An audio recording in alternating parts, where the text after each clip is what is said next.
여러분, 아시아에서 췌장암 발생률 1위 국가가 바로 대한민국이라는 사실 아셨습니까? 췌장암은 우리나라 국민에게 그만큼 치명적이고 또 가까이 다가와 있다는 뜻이죠. 오늘 이야기의 시작은 제가 진료했던 한 환자분으로부터입니다. 75살, 평생 큰 병 없이 지내시던 분이셨습니다. 어느 날 이렇게 말씀하셨어요. 선생님, 요즘 등도 뻐근하고 밥맛도 별로 없어요.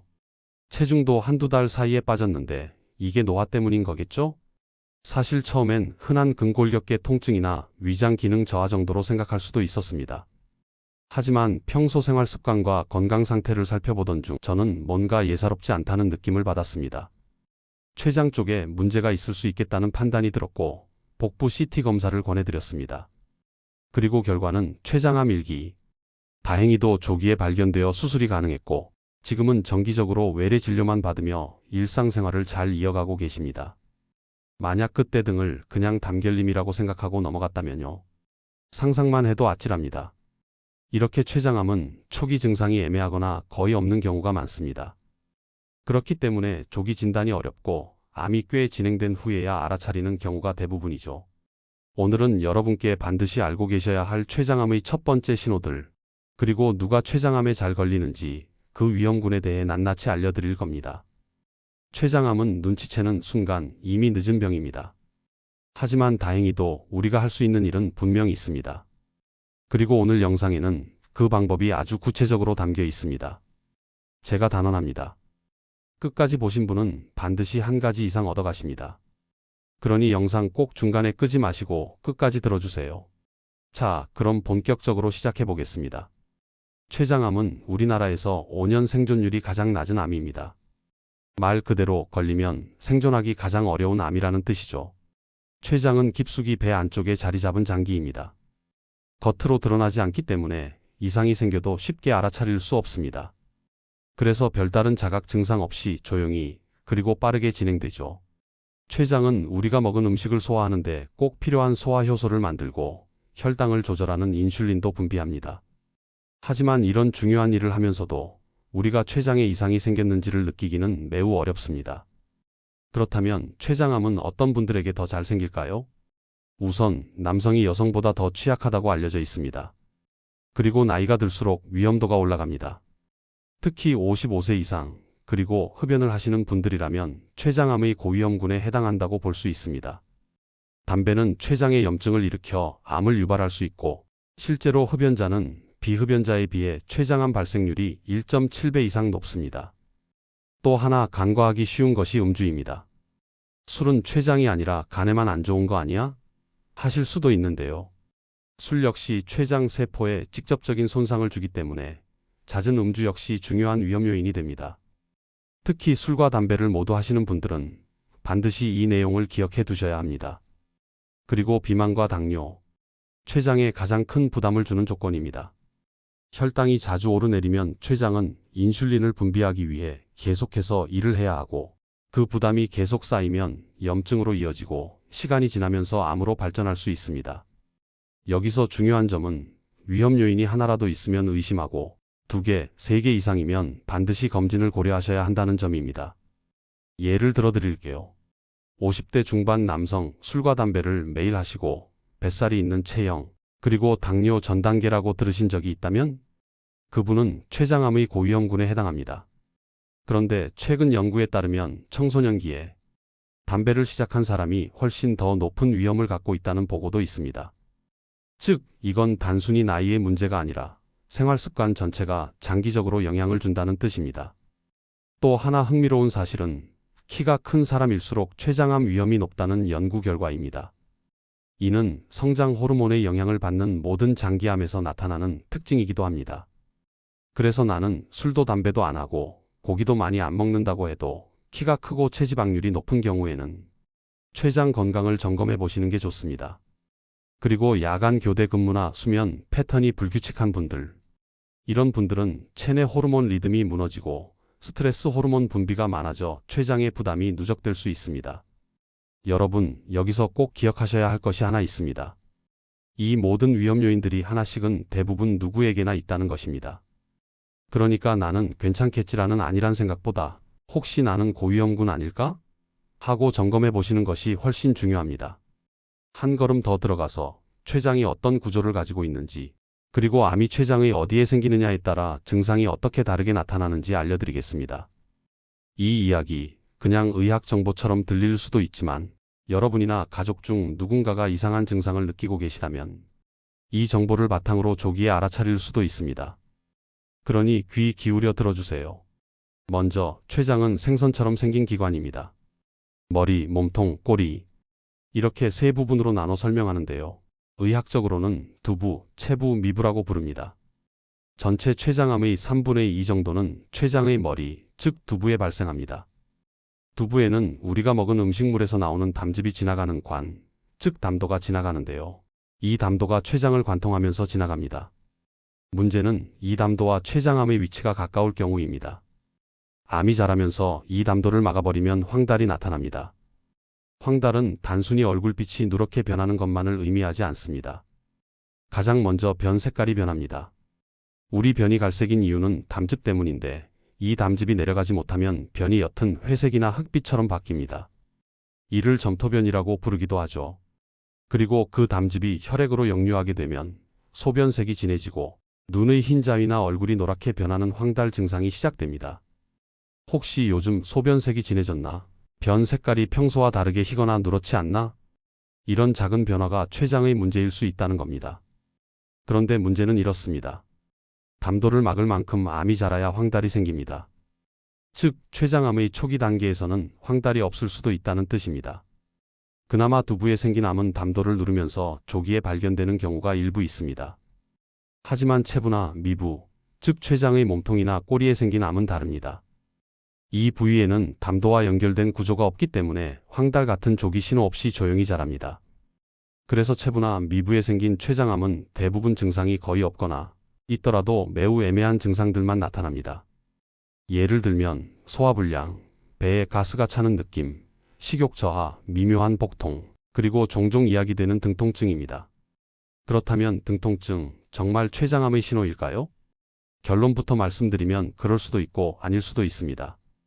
췌장은 복부 깊숙한 곳에 있으면서 바로 등 쪽 척추 앞에 위치합니다. 그래서 췌장에 이상이 생기면 신경을 자극해 연관된 통증이 등으로 퍼질 수 있습니다. 이를 연관통이라고 합니다. 이 경우 통증은 왼쪽 날개뼈 안쪽 혹은 척추 가운데에서 약간 왼쪽으로 치우친 부위에 묵직하게 느껴지는 경우가 많습니다.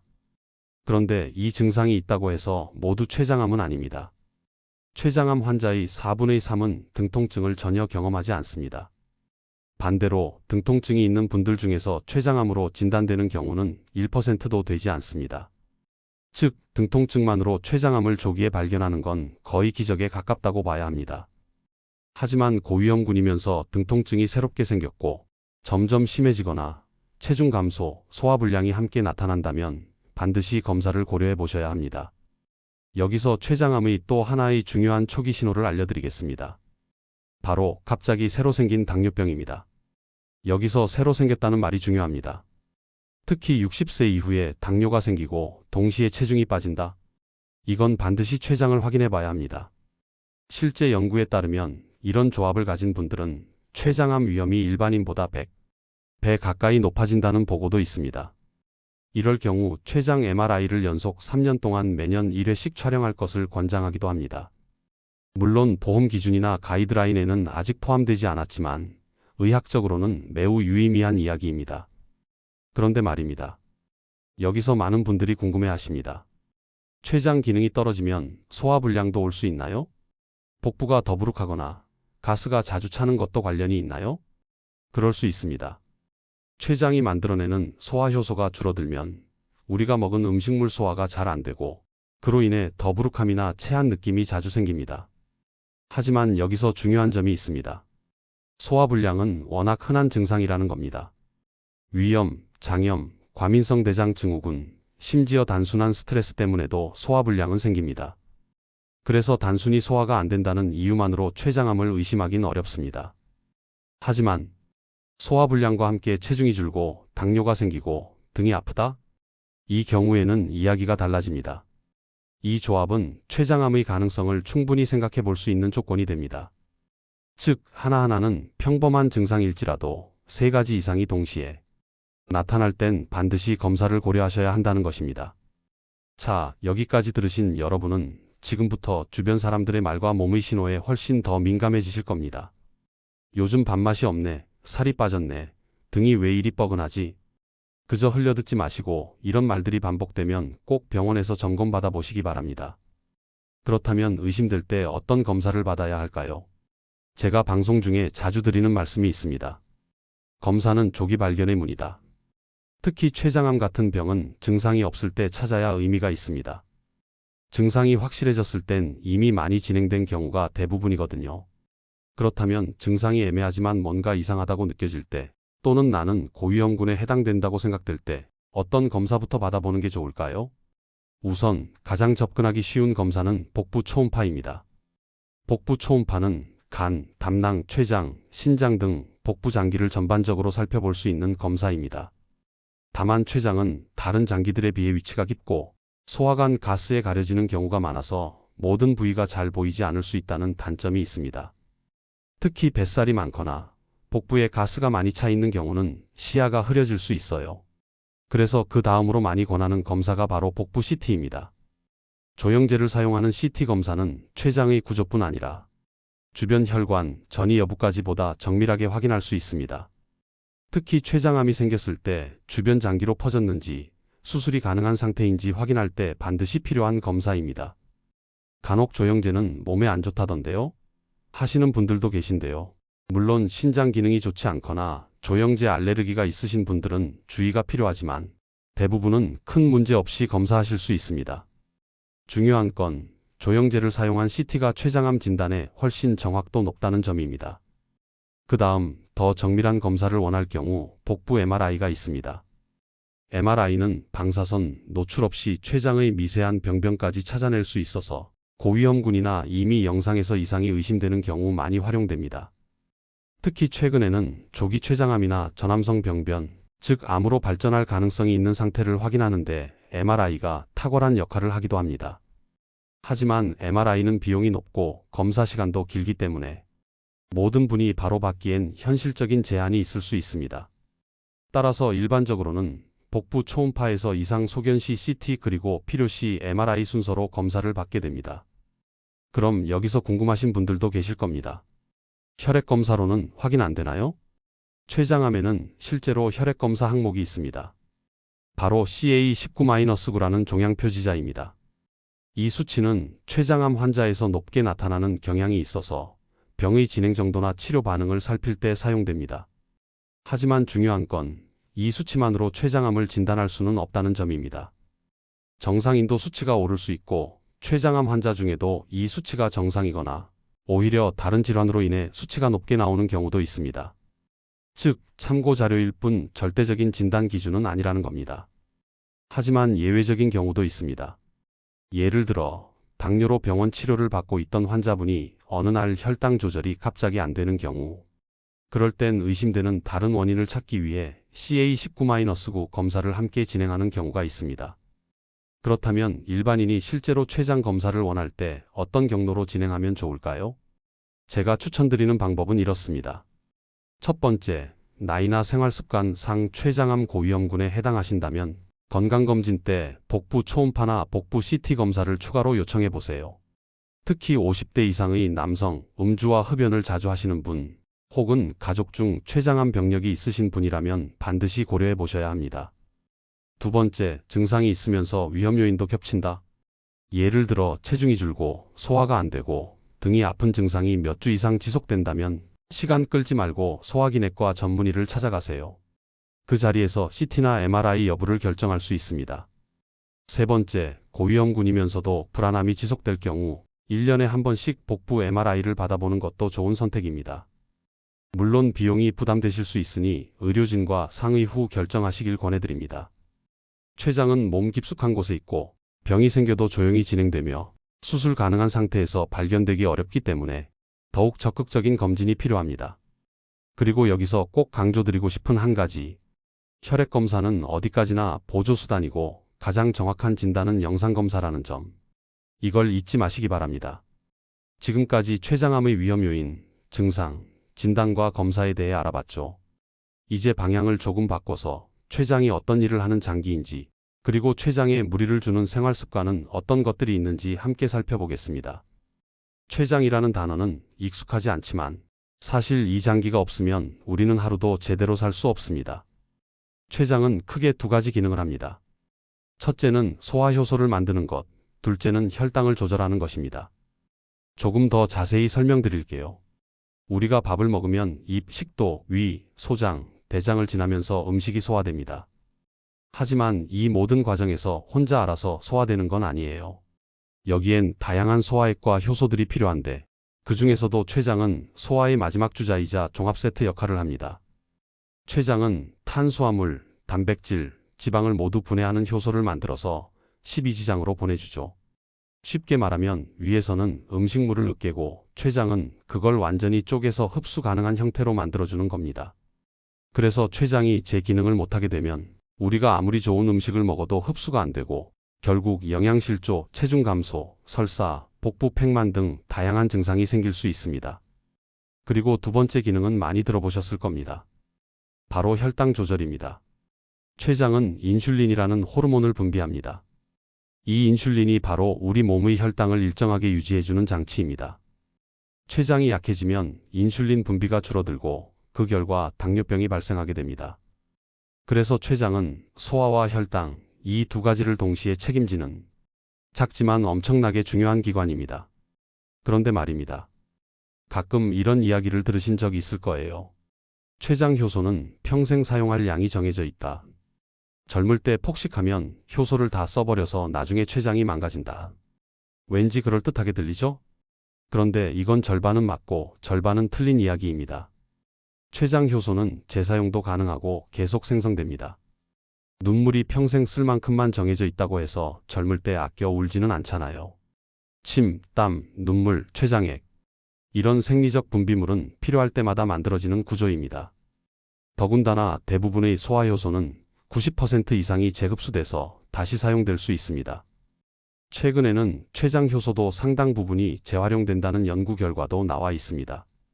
그러니 폭식하면 효소를 다 써버린다는 건 과학적으로 정확한 설명은 아닙니다. 하지만 여기서 끝은 아닙니다. 이 이야기가 아예 틀렸다고도 말할 수 없는 이유가 있죠. 그건 바로 폭식이나 과식이 췌장암의 위험을 실제로 높이기 때문입니다. 자, 지금부터 중요한 이야기입니다. 폭식이 췌장에 해로운 진짜 이유는 소화효소를 다 써서가 아니라 지방과 당이 과하게 축적되면서 만성염증과 췌장 손상을 유발하기 때문입니다. 우리가 음식을 너무 많이 먹게 되면, 특히 단순당과 포화지방이 많은 음식을 반복적으로 섭취하게 되면 우리 몸은 남는 열량을 지방으로 저장하게 됩니다. 처음엔 간에 지방이 쌓이죠. 그게 바로 지방간입니다. 하지만 그 지방은 거기서 끝나지 않습니다. 점차 췌장에도 지방이 침착되기 시작합니다. 이걸 췌장지방증이라고 부릅니다. 췌장지방증은 아직 정식 질병명으로는 많이 알려져 있지 않지만 최근 연구에 따르면 이 상태가 췌장염, 당뇨병, 나아가 췌장암으로 이어질 수 있는 전 단계로 보고되고 있습니다. 쉽게 말해 우리가 계속해서 췌장에 부담을 주는 식생활을 한다면 눈에 보이지 않게 췌장 속에 지방이 차곡차곡 쌓이게 되고 그 결과 염증, 기능 저하, 세포 변형, 암세포 발생으로 이어질 수 있다는 것입니다. 여기서 주의 깊게 들으셔야 할 표현이 하나 있습니다. 바로 이소성 지방. 이소성 지방이란 원래 지방이 쌓이지 말아야 할 기관, 즉 간, 췌장, 심장, 근육 등에 쌓이는 지방을 의미합니다. 이 지방은 단순히 저장 공간을 차지하는 것이 아니라 그 조직의 기능을 직접적으로 방해하고 염증을 일으키며 세포의 변형을 유도합니다. 췌장암을 유발하는 가장 핵심적인 기전 중 하나가 바로 이 이소성 지방의 축적입니다. 그래서 저는 항상 환자분들께 이렇게 말씀드립니다. 당장 살 빼라는 게 아닙니다. 먹는 방식부터 바꾸셔야 합니다. 소식하되 너무 과하게 줄이지도 말고 당분과 기름을 줄이는 게 첫걸음입니다. 지금도 나는 당뇨도 없고 건강검진에서도 특별한 문제는 없다고 생각하시는 분들 많으실 거예요. 하지만 췌장 속에 지방이 얼마나 있는지는 건강검진의 기본 항목만으로는 확인할 수 없습니다. 결국 중요한 건 내 식습관이 췌장에 어떤 영향을 미치고 있는지 스스로 자각하는 것입니다. 음식은 우리 몸을 살릴 수도 서서히 무너뜨릴 수도 있습니다. 췌장은 외부 자극에 매우 민감한 장기이기 때문에 한번 무너지기 시작하면 회복이 어렵고 그 끝은 췌장암이라는 무서운 결과로 이어질 수 있습니다. 그럼 이제 중요한 질문이 남습니다. 그래서 어떻게 해야 안 걸릴 수 있나요? 오늘 이 질문에 대해 실질적인 답을 드릴 수 있도록 정리해 보겠습니다. 우선 첫 번째, 식사 습관입니다. 췌장은 섬세하고 예민한 장기입니다. 조금만 과하게 자극해도 금세 지치고 기능이 떨어질 수 있습니다. 가장 기본적인 원칙은 다음과 같습니다. 1. 폭식하지 않기. 2. 야식 피하기. 3. 과도한 기름, 당분 섭취 줄이기. 4. 균형 잡힌 소식 실천하기. 특히 단순당과 포화지방은 췌장을 가장 쉽게 지치게 만드는 두 요소입니다. 달달한 빵, 탄산음료, 튀긴 음식, 고기 기름 부위, 가공육. 이런 것들은 자주 먹지 않으시는 게 좋습니다. 대신에 췌장에 부담을 덜 주는 식재료들이 있습니다. 예를 들면 섬유질이 풍부한 채소, 불포화지방이 많은 견과류, 그리고 항염 효과가 있는 생강, 강황, 브로콜리, 마늘, 양파 같은 식품들이죠. 특히 마늘과 양파에 들어있는 유황화합물, 그리고 브로콜리에 들어있는 설포라판은 항암 효과가 뛰어난 성분으로 널리 알려져 있습니다. 그렇다고 무조건 특정 식품만 드시라는 건 아닙니다. 다양한 색깔의 채소를 골고루 드시고 하루 한 끼라도 간단하게 채식 위주의 식사를 실천해 보시는 것만으로도 충분히 도움이 됩니다. 그리고 무엇보다도 천천히 꼭꼭 씹어 먹는 습관을 들이시는 게 중요합니다. 이게 별것 아닌 것 같지만 췌장의 부담을 줄여주는 가장 손쉬운 방법 중 하나입니다. 자, 이제 많은 분들이 궁금해하시는 질문입니다. 매운 음식은 췌장에 해롭다면서요? 그런데 캡사이신이 항암 효과도 있다던데요? 정답은 맞기도 하고 틀리기도 하다입니다. 매운맛의 주성분인 캡사이신은 실제로 항암 효과가 있습니다. 특정 암세포의 성장과 확산을 억제하는 효과도 보고되어 있습니다. 문제는 우리가 매운맛만 따로 먹는 게 아니라는 거예요.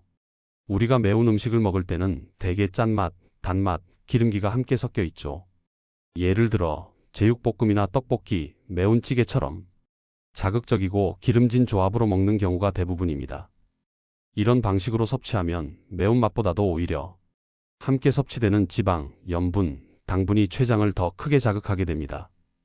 게다가 너무 매운 자극은 위와 장의 신경을 마비시킬 수 있고 장기적으로 소화액 분비를 방해하고 췌장 기능 저하로 이어질 수 있습니다. 그래서 결론은 이렇습니다. 매운맛 자체가 나쁜 것은 아니지만 자극적인 음식 조합과 빈번한 섭취가 문제다. 적당히 즐기시되 너무 맵고 짜고 기름진 조합은 줄이시는 게 현명합니다. 이번엔 치료 이야기로 넘어가 보겠습니다. 최근 관심을 모으고 있는 비전통적인 암치료법 몇 가지를 소개해 드릴게요. 물론 어디까지나 보조치료이자 병행치료로 보셔야 합니다. 첫 번째로는 고주파 온열 치료입니다. 췌장암 환자에게 복부 온도를 42도 이상으로 올리는 치료법입니다.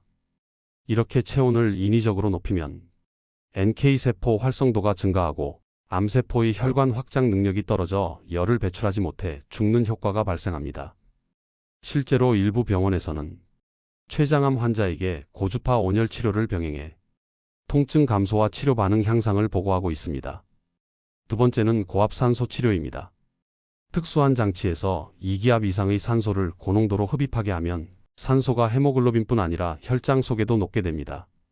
이렇게 몸에 산소 공급을 늘리면 저산소 상태에서 활발하게 증식하는 암세포의 환경을 바꿀 수 있습니다.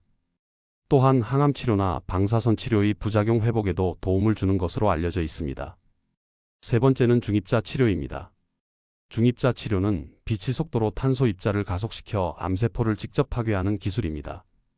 정상 조직의 손상을 최소화하면서 암세포만 선택적으로 제거하는 방식이라 꿈의 치료법으로 불리기도 합니다. 다만 이 치료는 장비가 워낙 고가이고 우리나라에서도 아직 시범 운영 중이라 비용 부담이 크고 적용 대상이 제한적입니다. 마지막으로 여러분과 꼭 나누고 싶은 이야기가 하나 있습니다. 암은 정복할 수 있는 병일까? 최근 의학계는 암을 완전히 없애는 것보다는 암과 함께 살아가는 방법, 즉 만성질환처럼 관리하며 사는 방법을 연구하고 있습니다. 완치를 목표로 하기보다는 암의 성장을 늦추고 통증을 줄이고 삶의 질을 높이는 방식으로 접근하는 것이죠. 특히 췌장암은 진행 속도가 빠르고 조기 발견이 어려운 만큼 조기 예방과 관리에 초점이 맞춰져야 합니다. 그리고 그 관리의 시작은 언제나 생활 습관입니다. 단순하지만 꾸준히 지켜야 할 원칙, 잘 먹기, 규칙적으로 움직이기, 충분히 쉬기, 스트레스를 적게 받기. 이 모든 것이 췌장을 지키고 암을 멀리하게 해주는 출발점입니다. 지금까지 췌장암의 특징, 위험 요인, 증상, 진단, 그리고 예방과 치료법까지 모두 살펴봤습니다. 여러분, 이 콘텐츠가 단순한 정보로 끝나지 않길 바랍니다.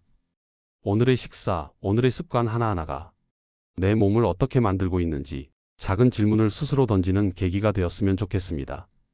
오늘 영상이 도움이 되셨다면 구독과 좋아요 꼭 부탁드리고요.